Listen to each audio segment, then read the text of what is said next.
ensure you have everything you need to start testing. You should have the following items: an accu-chek active meter, a container of accu-chek active test strips, an accu-chek soft clicks lancing device, and an accu-chek soft clicks lancet.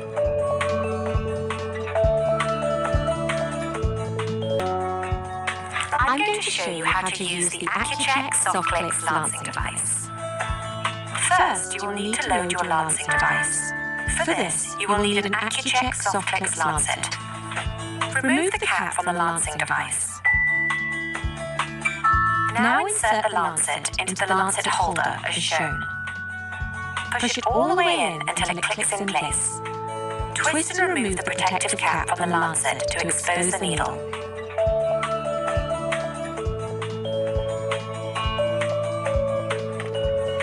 Place the cap back on your lancing device. Be sure to align the notch of the cap with the mark as shown.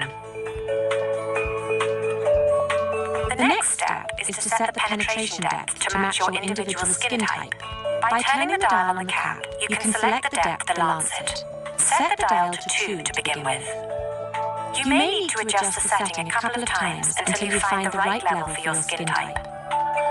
To use the lancing device, you first need to prime it. Press the plunger all the way down.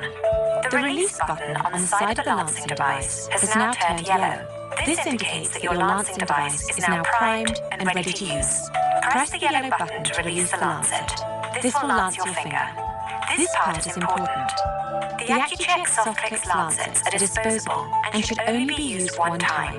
A reused lancet is no longer sterile, will lose its sharpness, and become more painful each time you lance your finger. When disposing of a lancet, always make sure that they cannot cause injury, and always use a sharps container.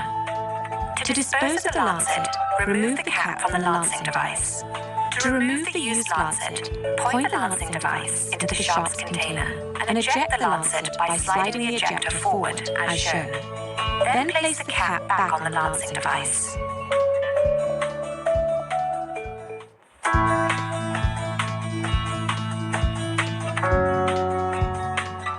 Now you're ready to do a blood glucose test. First, you'll need to choose a finger to take a blood sample from. It's best to alternate between fingers, as they can become sensitive over time. Remember to always wash your hands with warm soapy water and dry them well before obtaining blood. Take the box of strips and open it carefully. Inside, you'll see some paper with technical information and a container of test strips.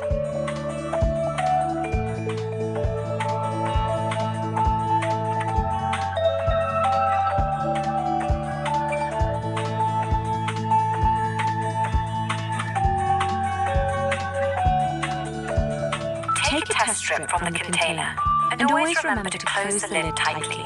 This helps protect the remaining strips. The strip has a green test area in the center, and 2 small arrows showing you which end to insert.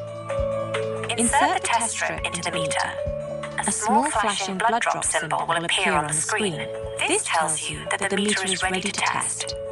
When lancing my finger, I always use the side of the finger rather than the tip, as it's more comfortable and less sensitive.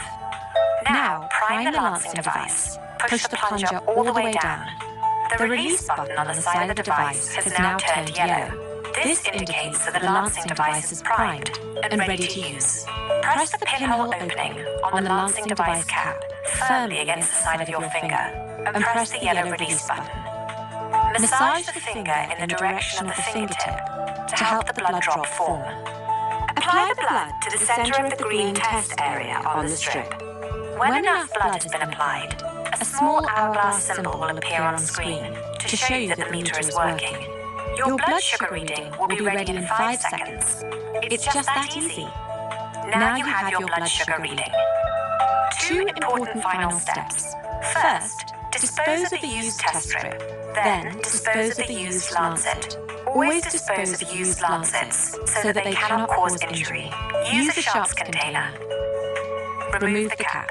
Then, point the lancing device into the container and eject the lancet by sliding the ejector forward, as shown.